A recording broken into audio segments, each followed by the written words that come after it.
June 17th, 2010, Louisville, Kentucky. What begins as a seemingly routine domestic dispute quickly spirals into something far more sinister.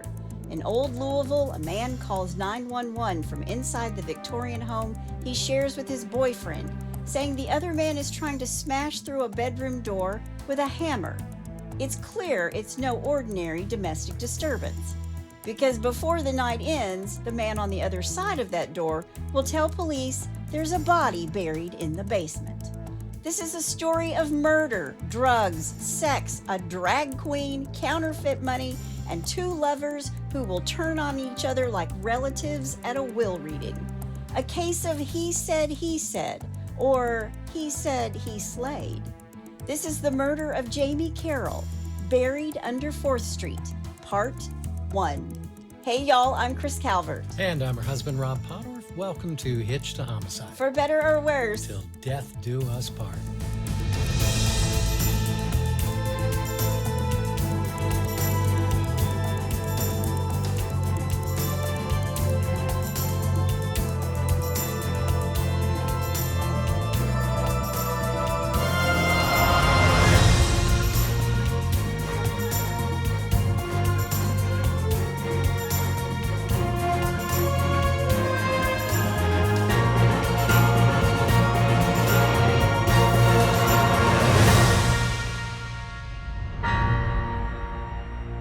Welcome back, everybody. Yes, welcome. And for all of our friends over there in Denmark. Okay. Velkommen. I love it. Sounds very German, too. A little bit. Well, wherever you're listening, be sure to subscribe to Hitched to Homicide. Then like, rate, and review the podcast so others who love true crime and are just like you can find us. I'm going to get through it as fast as I can today. And if you're watching us on YouTube, please hit that subscribe button below. Yep. If you want true crime with us every single day of the week, please go join our closed Facebook group, The In-Laws and Outlaws. Go to Facebook, type in H2H In-Laws and Outlaws. I'm going too fast now. Answer a couple questions and you're in. Or book face. Or book face, yeah. So go join. All I right. post photos and other information in there as well. It's a great group of true crime people. We love them a bunch. Yep. You can find us on Instagram at Hitched to Homicide or on X at H2H_podcast. We also have a Buy Me a Coffee link if you want to send Rob some coffee. I just got some Pete's coffee. And Pete's coffee is really good. It's P-E-E. This is not a paid endorsement. I'm hoping they'll send me some. You can find that link in our show notes. Thank you, Pete's Coffee, which you love so much. Yummy. You can also send us a message. The link to that is now at the bottom of the show notes. It used to be at the top. Now it's at the bottom. Yep. It is almost May in Kentucky. I'm wearing my horse sweater today. Horses. And that means one thing.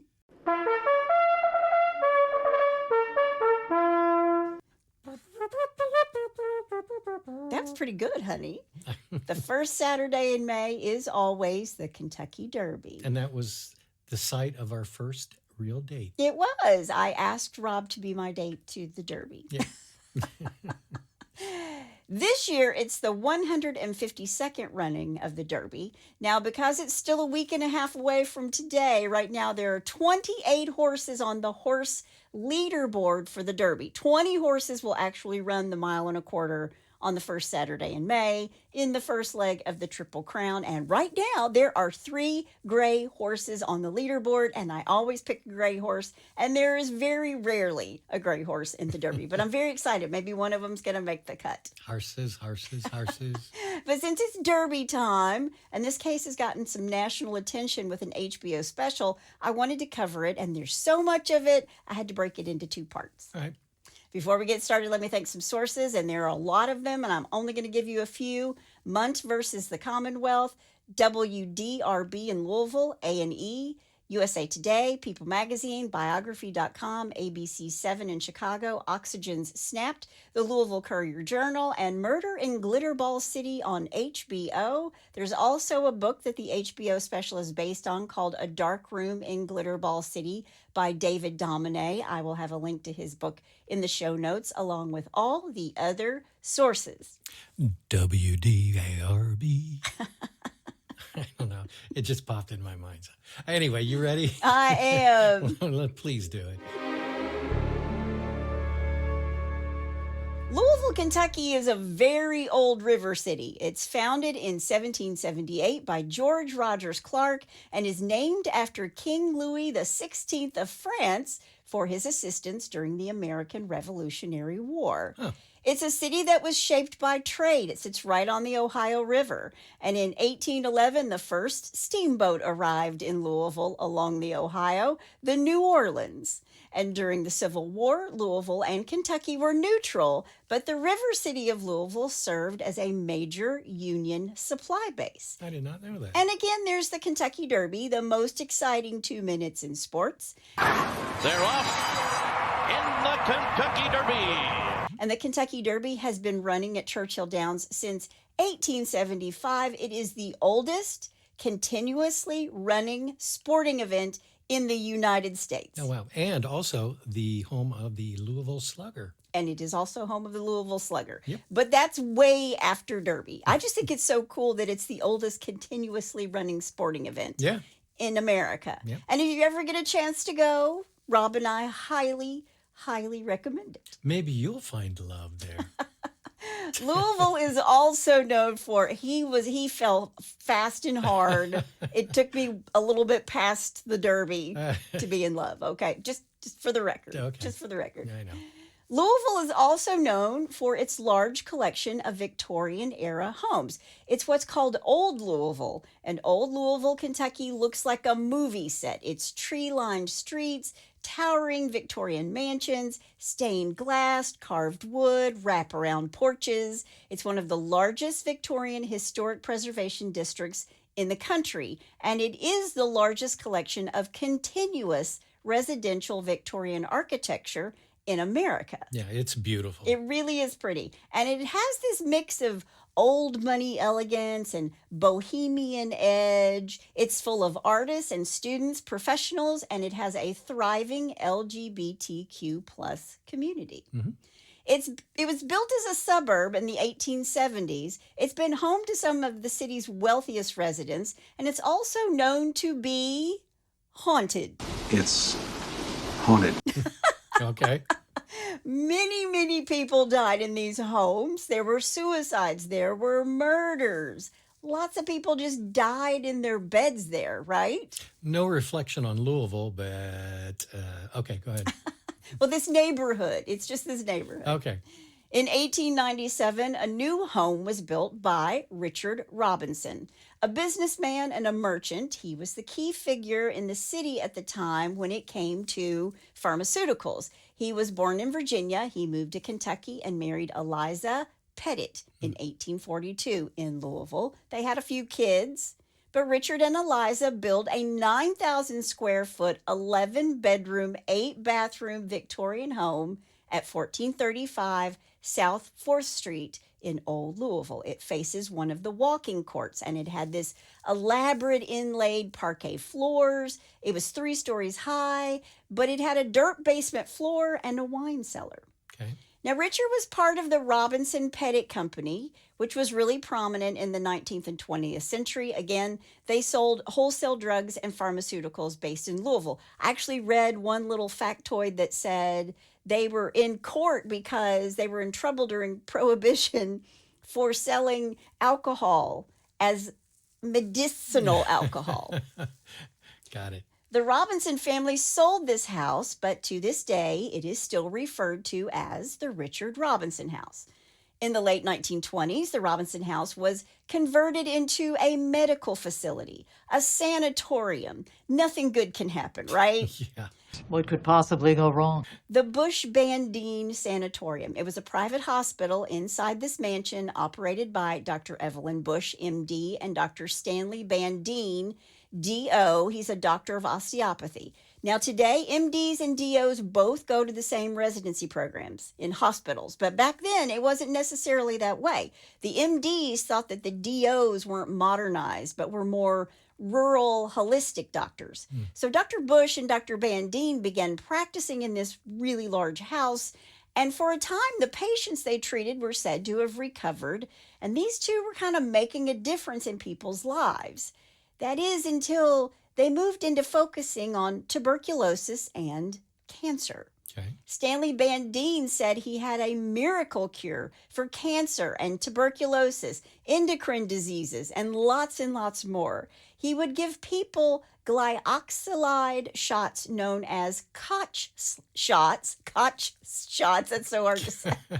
Say that 10 times It's fast. named, I wanted to make sure I got that last syllable right. Yeah, that's a little dangerous. But it's named after a doctor in Detroit. And Dr. Bandine charged $100 or $150 to $150 per shot. That's Wow. a ton of money back then. Yeah. He was paid about 25 cents per dose himself. He marketed himself as a near miracle worker for terminal cancer patients, despite acknowledging that mainstream medicine did not endorse these treatments. He made exaggerated promises of cure, even in advanced cancer cases. He's a snake oil salesman. It sounds like the last episode we did. True. He liked to use these scare tactics. Like he would tell women, well, one woman, he told her, quote, "You would burst wide open and die right now," end quote. Wow. Yeah, he liked to terrify these people. It would worsen their mental state. He liked scaring his patients to see how they would react. And sometimes when people were in pain, he would refuse to give them pain meds, even if they were in severe pain. Really? Yeah. Wow. He misrepresented his credentials, including paying for a phone listing that described him as a doctor of medicine, despite not being an MD, even after the Board of Medical Department in Kentucky warned him to stop, the Kentucky Board of Health. And they eventually charged him with grossly unprofessional or dishonest conduct in the treatment of cancer and tuberculosis, focusing on his use of dubious medicines, excessive fees, unjustified promises, and deceptive practices. He is a Dr. Hyde. So other than that, he was a really good guy. Yeah. So he killed a lot of people inside the sanatorium. Wow. A lot of people called him the Angel of Death, and he used the basement with the dirt floor at 1435 South 4th Street as a morgue. Ooh. And there are those who said he would take patients down there to experiment on them. Now, couldn't really find anything about that. I think that's more of like a little bit of a rumor, but it does sort of make the story a little juicier, right? Well, and it kind of makes sense, too. Yeah.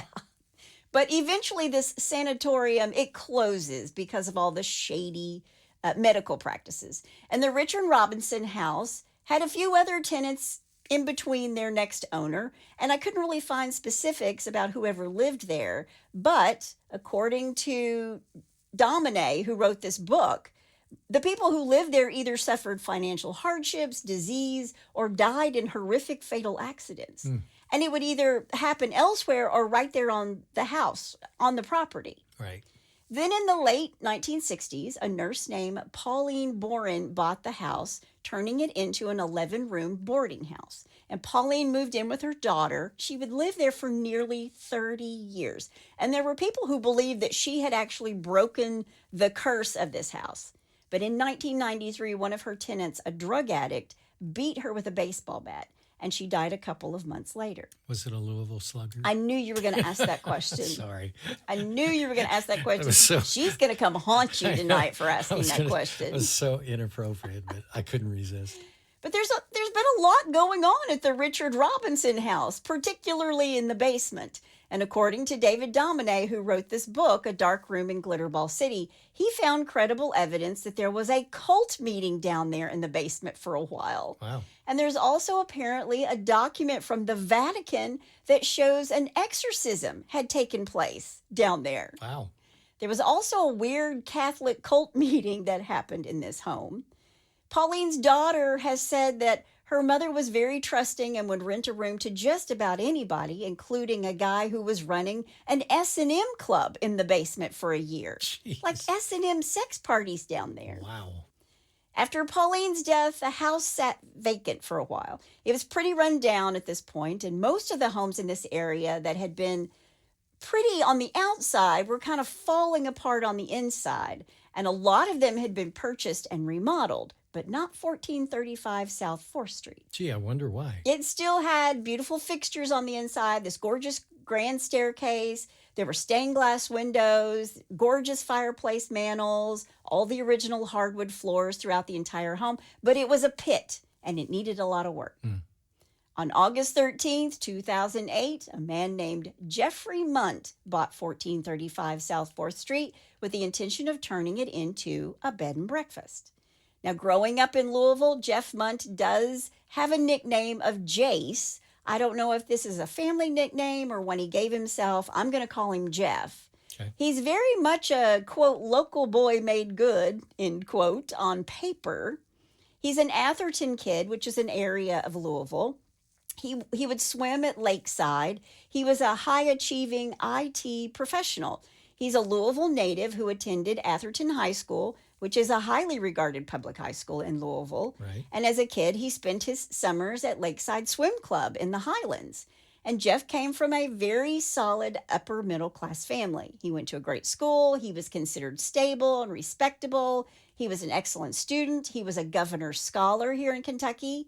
When he graduated high school, he went to Indiana University, where he got his degree in computer science. And then he went to Northwestern for grad school, where he ended up taking a major IT role at the university.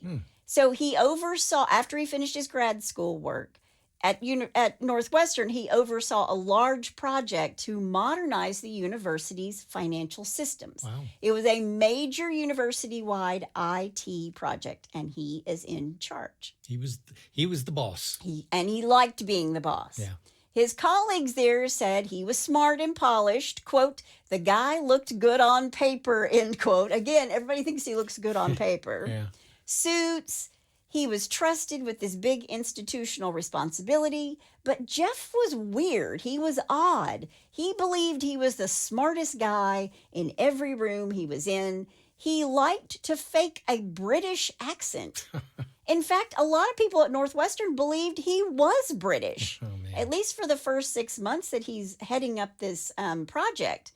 And he was even saying things like, Top of the morning to you. Top of the morning to you.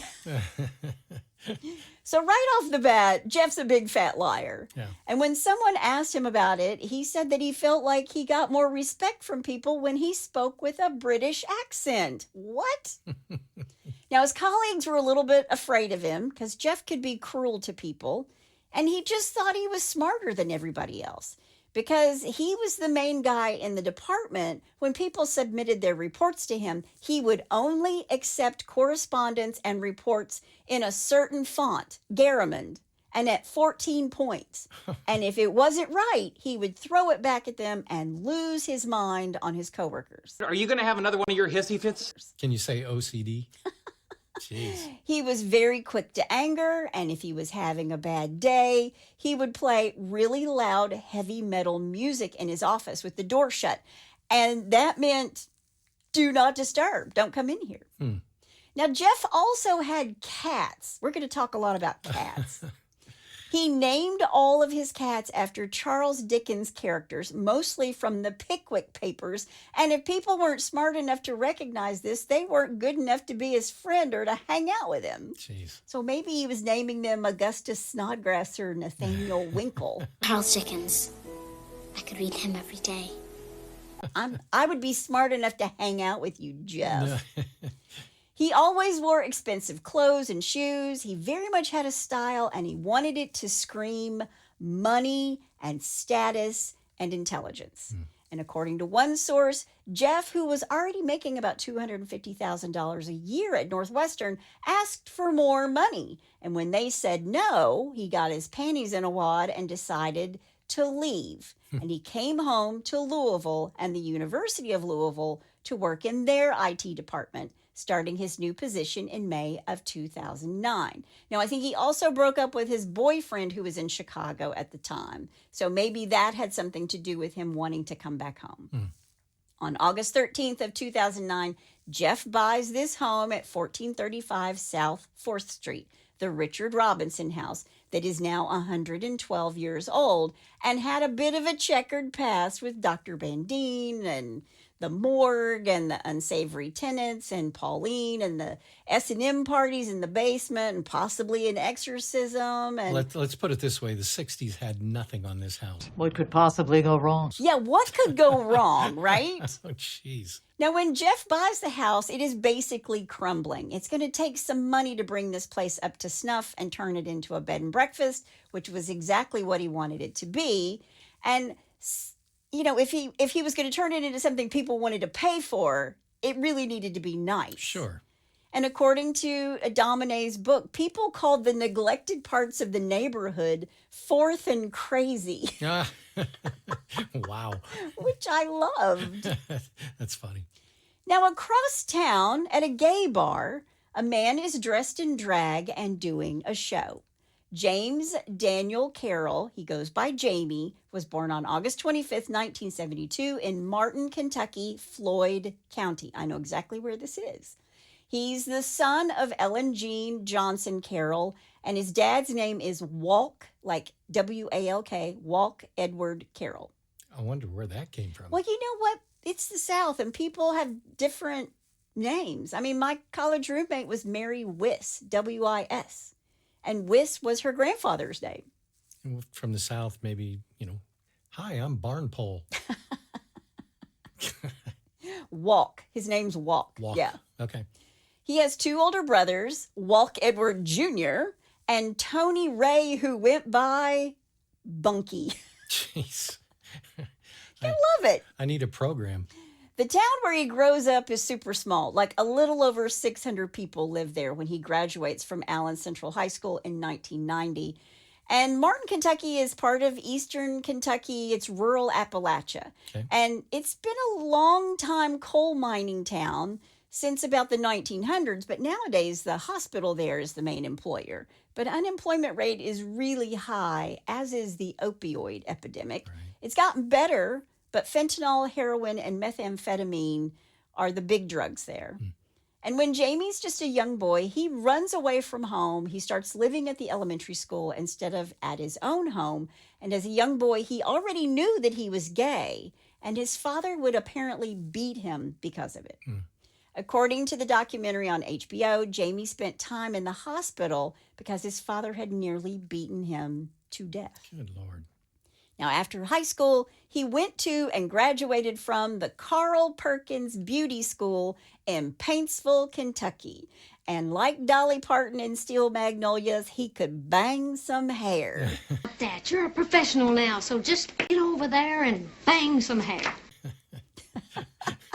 That's funny. He seemed to know what he wanted to do right out of high school, and that was hair, and he was apparently very good at it, Okay. according to his instructor from the Carl Perkins Beauty School. Okay. Jamie was funny and personable. He could talk to anybody. He's like Rob, get into the elevator with 5 people and leave with 4 new friends. Meanwhile, I'm just in the corner. I'm the one who's not talking.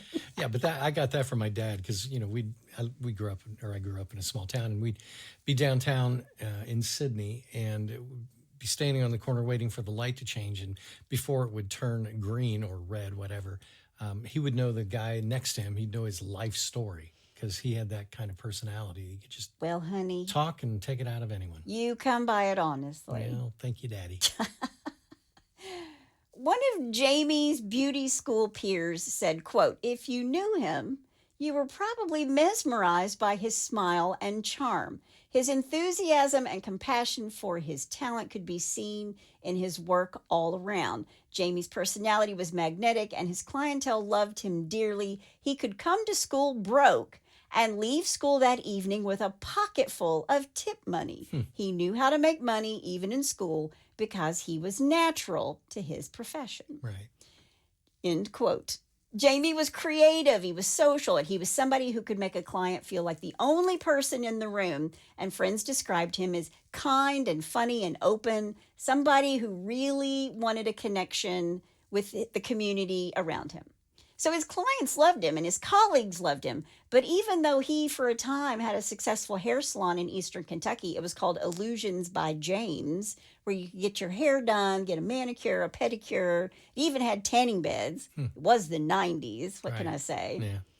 He could cut and style hair and do wigs, apparently, like nobody's business. So he really is Dolly Parton, right? Because Dolly wears all those wigs. Oh, yeah.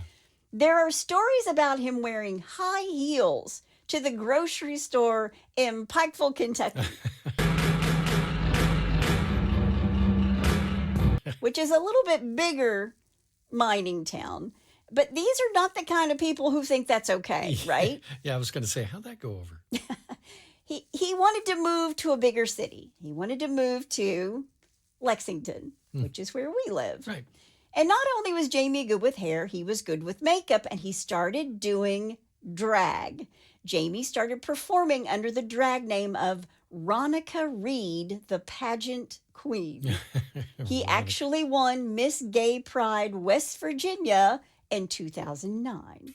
So he would style hair during the day and then go to Louisville to perform in drag shows at night. And if you didn't know, the term drag comes from the Victorian era and in 19th century theater, when men would play women's roles wearing long dresses and petticoats, and the heavy skirts would drag on the stage, and the actors and stagehands started referring to women's clothing worn by men as being, quote, in drag. I didn't know that.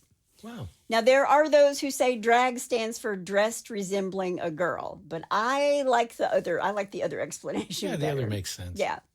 And Jamie is really pretty in drag, and many people thought he could pass as a woman when he was all dressed up.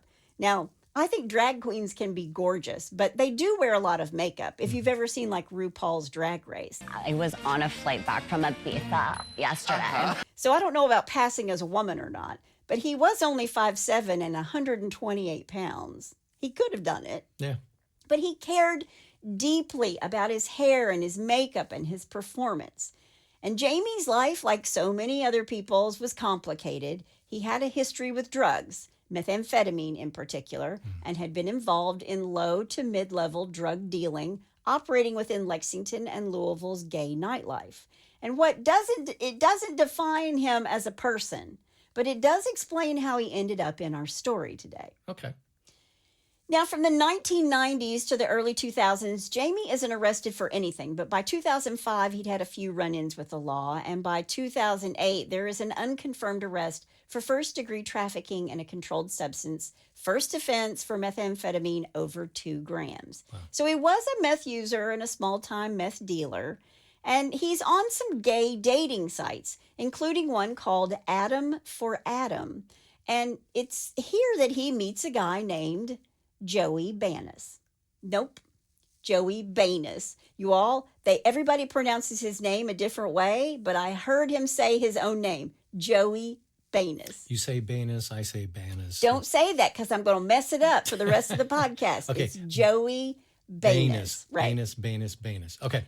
Joseph Banis, or Joey, didn't come from the streets or the hills of eastern Kentucky like Jamie. He grew up in Louisville as the son of a well-known plastic surgeon, drifting into the city's gay nightlife. When he's younger, he's a deadhead, following the Grateful Dead around. But he gets busted while he's at a Grateful Dead concert, and he's got LSD in the car with him, and he also has a gun in the car with him. Oops.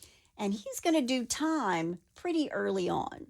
By his 30s, he had a long, messy track record in Louisville. He was a familiar face on the local gay scene, working as a bartender in one bar where he stole their liquor, money, and speakers off the wall, and a part owner in his own gay bar, Glow, where he took the alcohol, money, and speakers he had stolen to open his own club.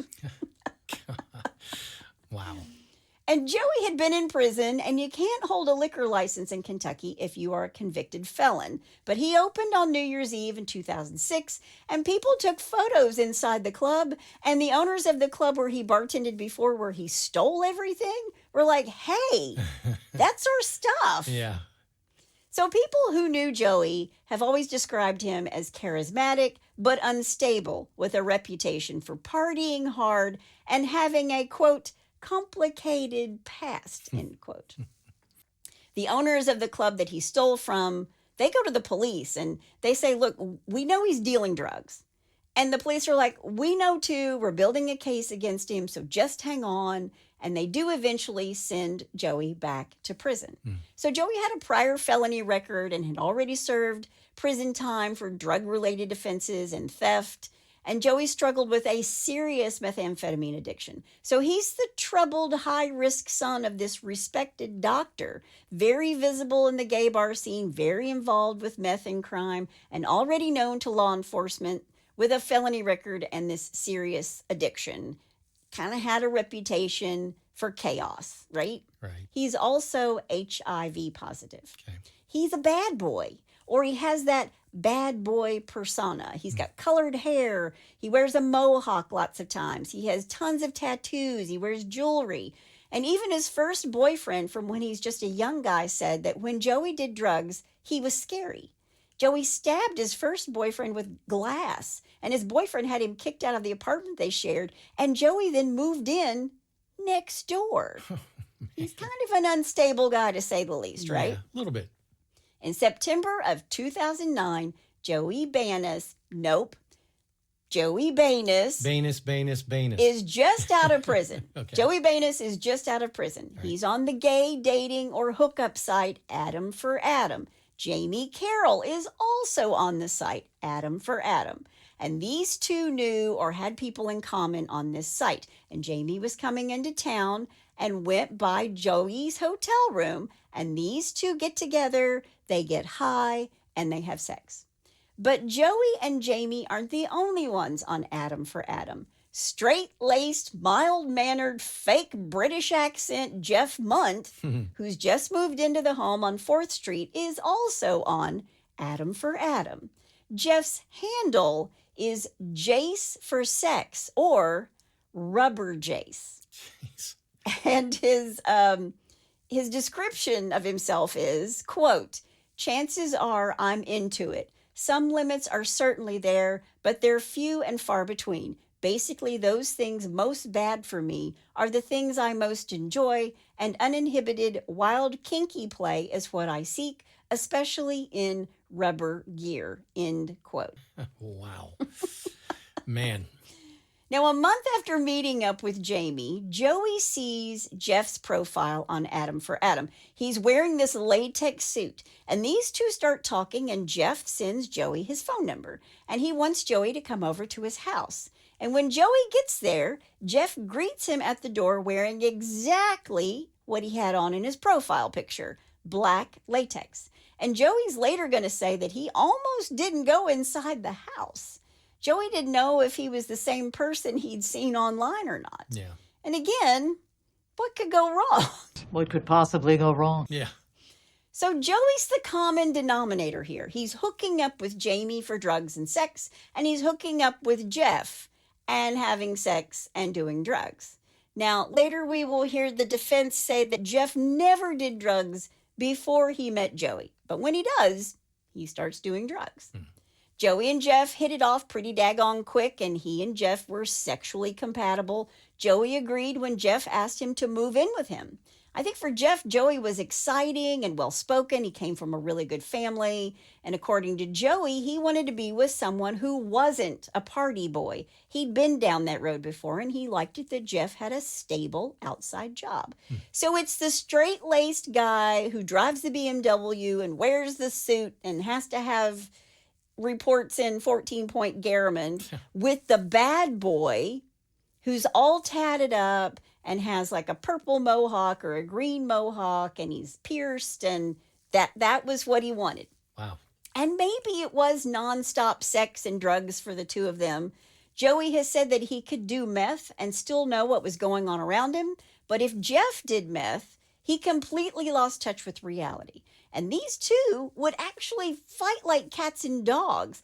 I mean, maybe the makeup sex was great, but they fought a lot from the beginning. Right.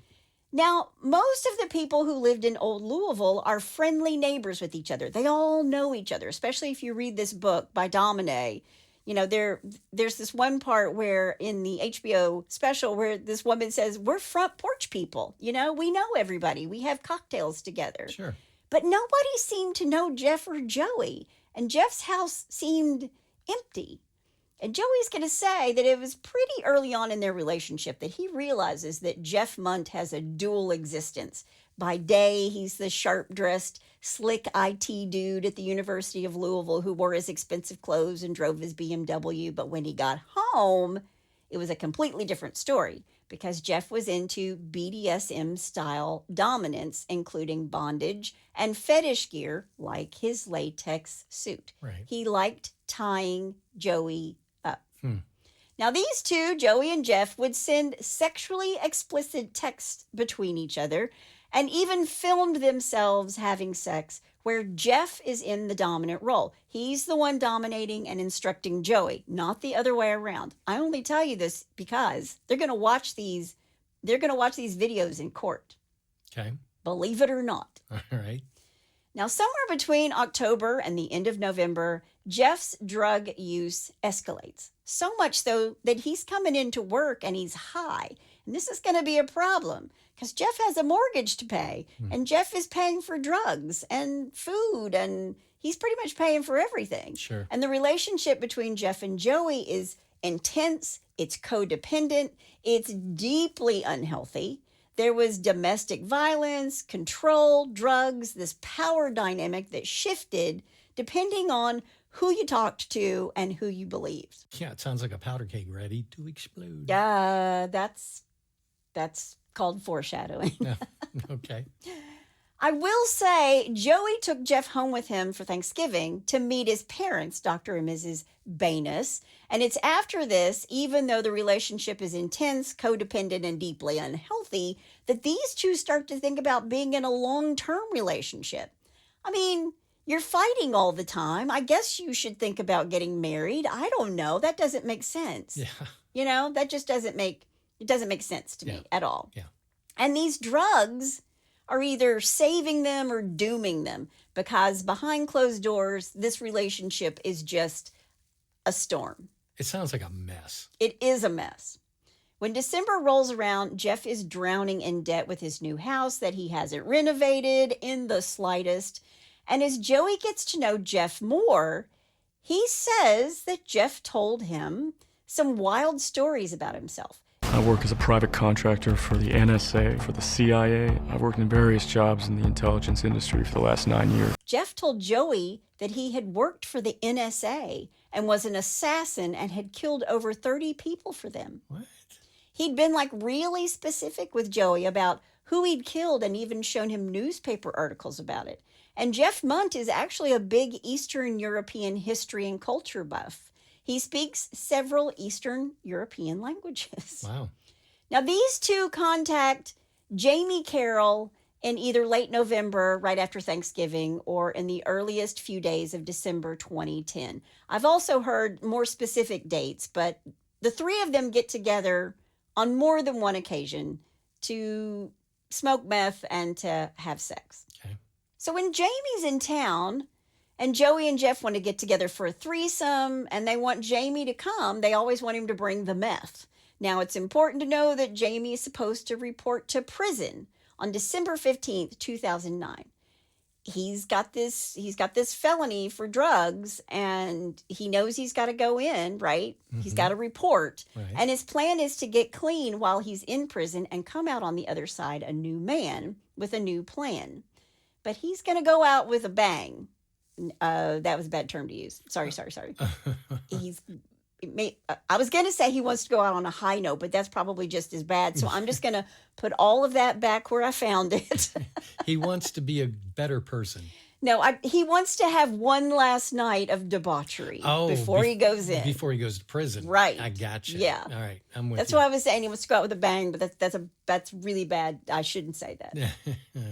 Or on a high note. Shouldn't say that one either. Anyway, so just debauchery, right? Right. And Jamie Carroll shows up at the 4th Street house. He's got the meth. He's got a wad of cash on him because he's been selling meth. And what unfolded that night is something that both Joey and Jeff can agree upon. All three men used drugs, and all three men engaged in a meth-fueled threesome. And according to Jeff, both he and Joey had had sex before with Jamie, and they'd even had a threesome before this. I even said that, but he's saying we were all together, we'd been together before. Right. And at some point in the night, the drugs ran out and Jamie left to buy more. But that's where the cohesive story ends. Now, this is Joey's story. The three men had been using meth and having sex. At some point, he claims Joey was watching porn while Jeff and Jamie were having sex. And later, Joey is going to say that he was tied up. But this is when Joey heard a blood-curdling scream. When he turns around, he says he saw Jeff attacking Jamie. According to Joey, Jeff was armed with a knife and he was stabbing at Jamie's throat and neck 6 times. Blood was flying everywhere. And then out of nowhere, Jeff pulls out a Smith & Wesson revolver and fires it twice, shooting Jamie once in the head, and the other bullet went into the wall.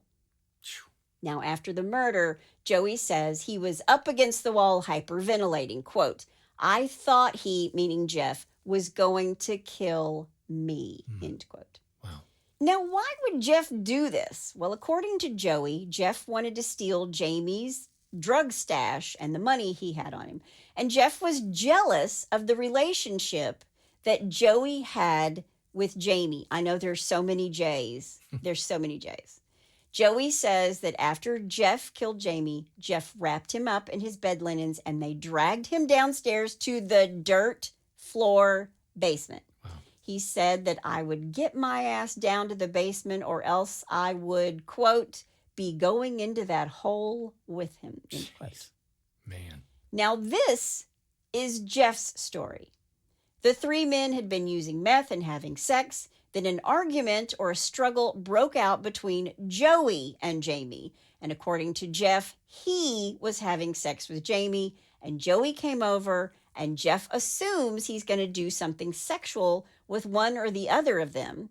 And this is when Jeff feels a jerk.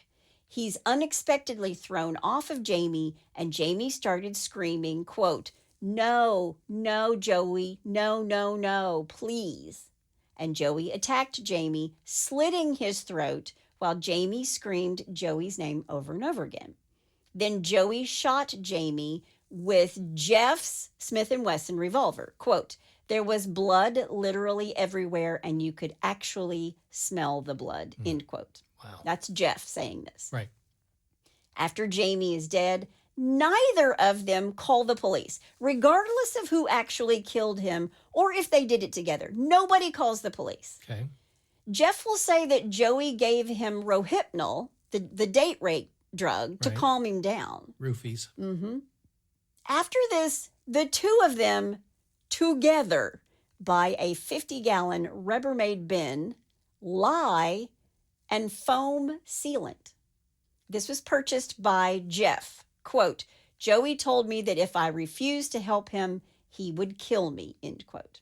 And according to Joey, after this, Jeff forced him to help get Jamie's body to the basement, where they used a sledgehammer to break his bones so they could stuff him into this large Rubbermaid container with a lid. Ugh. And according to Joey, Jeff made him dig the grave in the dirt floor basement of the house. And Joey said that if he didn't help, there was room in the grave for him too. If he didn't help, he would shoot him. And if he ever told anybody, he would kill him and his family. Wow. Now, according to Jeff, after Joey murdered Jamie Carroll, Joey forced him to help bring the body to the basement, where they broke Jamie's bones in order to fold him up and shove him into the Rubbermaid bin. And Jeff says that Joey told him if he didn't help, he would kill him. And if he ever told anyone, he would kill Jeff, his family, and the cats. And if he couldn't do it, he would have someone else do it. And Jeff says that because Joey had been in prison, he knew of plenty of people who would carry it out and kill him and his family and his cats. So they're basically telling the exact same story about each other, right? Right. And regardless of who you believe, they sledgehammered his kneecaps and, quote, folded him into a position where he could fit into the container, end quote. Jeez. Jamie's body is tied up with rope, stuffed into this bin, covered in lye, and after the lid is put on, they used that expanding polyurethane foam to fill in the gaps around the Rubbermaid bin. Then they buried him in the ground in the basement. Jamie Carroll was 37 years old. Now, because he was supposed to report to prison, right? Right. He never shows up. His family assumes that's where he is. And when he failed to report to begin serving his sentence, the system logged him as a fugitive from his sentence and not a missing person. So no missing persons report is ever filed. Nobody's looking for him. In fact, according to both Joey and Jeff, they actually discussed the fact that no one would miss Jamie if he were gone. Now, this all happened in early December. And after this, there are photos of the two of them, Jeff and Joey, in front of their Christmas tree with their arms around each other's waists. So how threatened did each of them actually feel, right? Yeah. Jamie Carroll did have some cash on him and meth, and it was probably enough for the two of them to get by for a bit, but they still needed money. Sure. And the two of them are still together, and Jamie's body is buried in Jeff Mundt's basement, and these two are moving on with their lives as if nothing has happened. Yeah. By the end of January 2010, Jeff has lost his job because he's coming into work high, right? Yeah. Then on March 13th, Joey Banis records a motel room confession video on his Apple computer. It's his suicide note. Spoiler alert, he does not kill himself. But in it, he takes the blame for the death of Jamie. In the video, Joey is supposed to be holding Jeff hostage, confessing on tape with a gun in his hand. He reads from a piece of paper, quote, "I am recording my death for the purpose of informing all concerned of my own willful suicide and the complete non-involvement or culpability of anyone else, specifically of my boyfriend, lover, life partner, and friend, my one, Jeffrey Stephen Mundt. You will notice that he is sitting or lying on the bed near me. It is only because I have a gun pointed at him." And he pans over to Jeff, who's lying on this bed in this hotel room. But he's not really paying attention. And then Joey continues, "I am holding him hostage because I have failed him and hurt him and done terrible things which I can never recover from. This includes killing someone who," and then he pauses. And then he says, "This includes killing someone," end quote. But there's more to this video than only this statement, because before he reads the confession, Joey videos Jeff as he's writing or typing what everybody believes is Joey's script, exactly what Joey's going to say. And after the confession, Joey's on the same video saying, quote, "Was that what you wanted?" end quote. So who's the puppet and who's the puppeteer? It's hard to say. Yeah. What we do know is that this relationship was volatile, right? Right. These two need to make money, so they begin counterfeiting. I'm not certain exactly how they did it, and there's some murky details online, mostly about how authorities don't want other people to know how they did it. Sure. But I did see in one source that they acid-washed real $1 bills, like bleaching them in chemicals, and then re-stamping them as 50s or $100 bills. Okay. On April 10th of 2010, these two, Joey and Jeff, travel from Louisville to Chicago, and they check into the Hyatt Regency on East Wacker Drive. I have stayed at this hotel. Now, many people think they did this to see how many fake bills they could pass off to other people. And they have with them about $55,000 in counterfeit bills. Man. They also have with them guns, drugs, go figure, handcuffs, that's got to be for later, and fake IDs. And I also read that they maybe had bomb-making materials with them too. Wow. Now, apparently they were going to rob a bank. They were going to do this bank heist while they were in Chicago because Joey had connections from his prison days with Chicago organized crime. And during their very short stay, while high on drugs, Jeff approaches the Hyatt doorman and asks him to change a $100 bill. And he's so out of it and so high, he hands him one of like the test dollars that he's been working on, right? So it doesn't really look like a $100 bill. It's been printed over and over again. And apparently it's wet. And this doorman looks at the bill and realizes that something's off. It's counterfeit. Every last bill. No way. It's actually kind of wet, and he alerts the hotel security, and then he alerts Chicago PD. And the police arrive just as Jeff and Joey are leaving the hotel, and they're detained, and the bill is checked, which confirmed that it was counterfeit. And that one bill gave police probable cause to search their hotel room and their car. And they find $55,000 in counterfeit cash and hundreds and fifties. I always thought it was 20s that counterfeiters wanted to do because it was less conspicuous. No, go big or go home. But the police find a handgun. It's actually the gun that was used to kill Jamie Carroll. They find their fake IDs, their fraudulent documents, including a DC driver's license with Jeff's photo, but somebody else's name.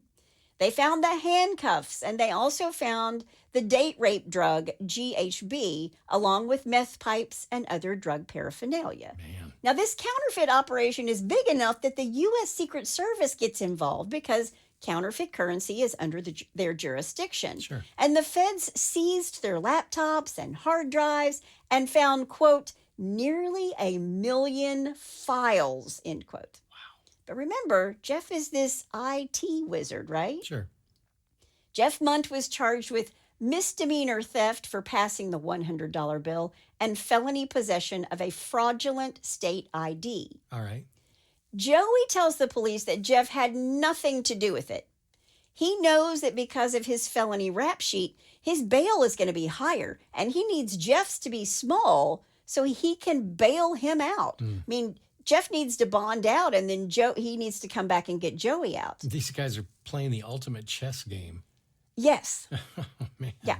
So they get Joey for drugs and weapons charges because of his record, and Joey's bail was set at $200,000. Jeff's bail was set at $50,000. And Jeff bonds out, and then he bails Joey out, and Joey now says if he was so afraid of me, remember, they're so afraid of each other, right? Yeah, right. If he was so afraid of me, why didn't he leave me in jail? Right. Yeah, because Jeff paid $20,000 to get Joey out. He could have just let him rot in jail. Yeah. Again, this is April of 2010, and Jamie Carroll has been buried in Jeff's basement for 5 months. Jeff and Joey go back to Louisville, and their turbulent relationship takes on another level. They fight, they do drugs, they have sex. Again, it's not going to end well. In late May or early June, Jeff contacts a concrete guy named Kenny Robertson. He wanted an estimate for how much it would cost to pour concrete in the basement of his 4th Street house. And in an interview with this guy, it shows that he thought that basement reeked, and he got a bad feeling when he was down there, and he wanted out. On June 17th, 2010, Louisville 911 receives a call. It's Jeff Mundt. He tells the emergency dispatcher that his, quote, ex-boyfriend is attacking me in my house, end quote. Joey is trying to break into his house, and he's, quote, scared, and he's not safe. He's in the house, and he's trying to break down the door to the bedroom, end quote. Jeff is now 38 years old. So is Joey. And Jeff tells this dispatcher he's sobbing and crying, and it sounds like someone is like beating on a wall or a door. And he's telling the dispatcher that Joey's crazy and that he's trying to beat down the door with a hammer. Quote, the door is locked, but I can hear the wood breaking on the door, end quote. Here's Johnny. Here's Johnny. He tells the dispatcher that Joey is crazy, just like here's Johnny. According to Joey on this night, June 17th, 2010, he was asleep in another room. And this is when Louisville PD shows up. They make a forced entry into the house. This is what Jeff tells them to do. You've got to force your way into the house and get him. I'm not coming out of my room until you get him. Okay? That's what he tells the police. All right. So the police makes a forced entry into the house. Joey makes a run for it. They tackle him. They put him in the back of the cruiser, and they were going to hold him for a domestic violence investigation. And all this happens while Jeff is still inside his bedroom. He never comes out until the 911 operator says they've arrested Joey, okay? Okay. But on the way to the station, while Joey's in the back seat, in handcuffs, he says to Sergeant Trey McKnight, who's driving the car, I know about a homicide that you have no record of. I witnessed a murder that's never been brought up. He tells Sergeant McKnight the dead body is buried in the basement of Jeff Mundt's house. Wow. And for now, that's all I have to say about that.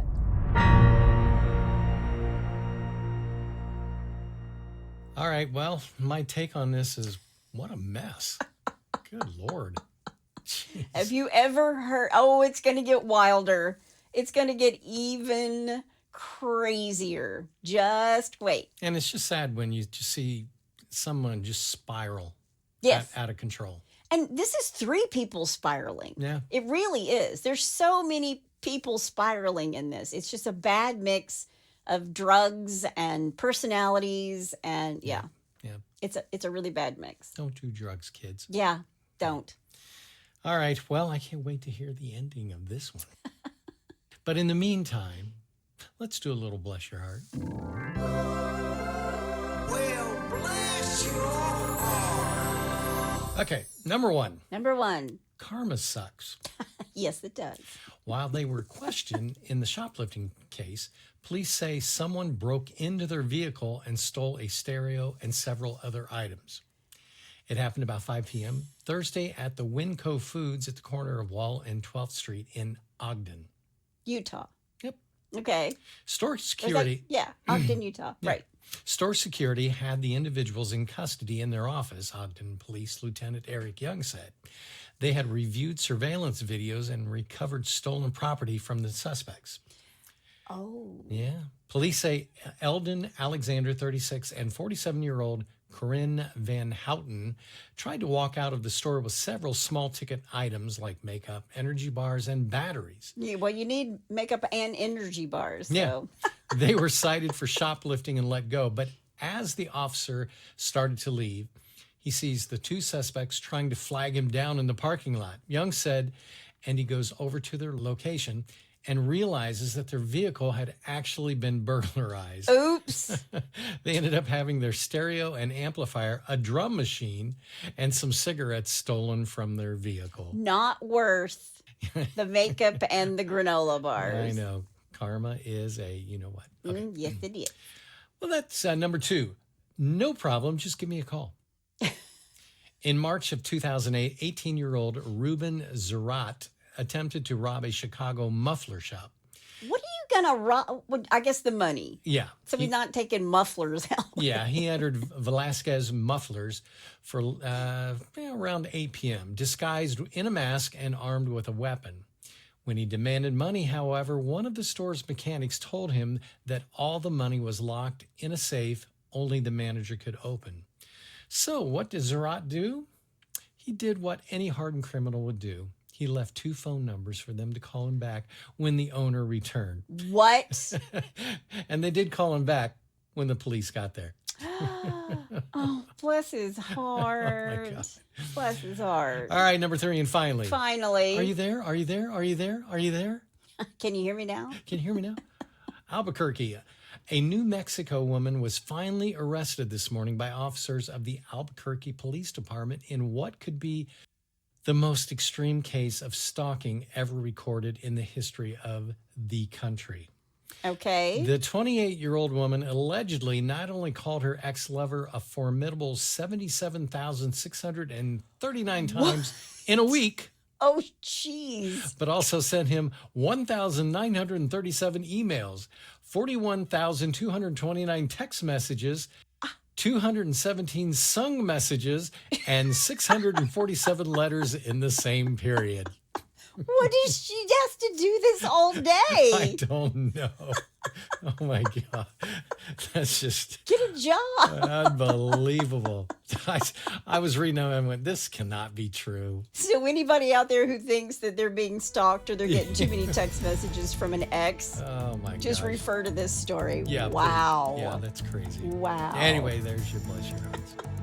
Well, if you have a bless your heart, or you know somebody's heart who needs blessing, or somebody who needs to quit sending emails and texts and phone calls. Yeah, don't text them a million times. All you have to do is go to hitchedtohomicide.com. When you get there, there's a pull-down menu, and while you're there, you can also suggest a case. or tell us about your brush with true crime. Yep. That's my amazing husband out there. Beautiful bride in the booth. Join us next time on Hitched to Homicide. Bye, y'all.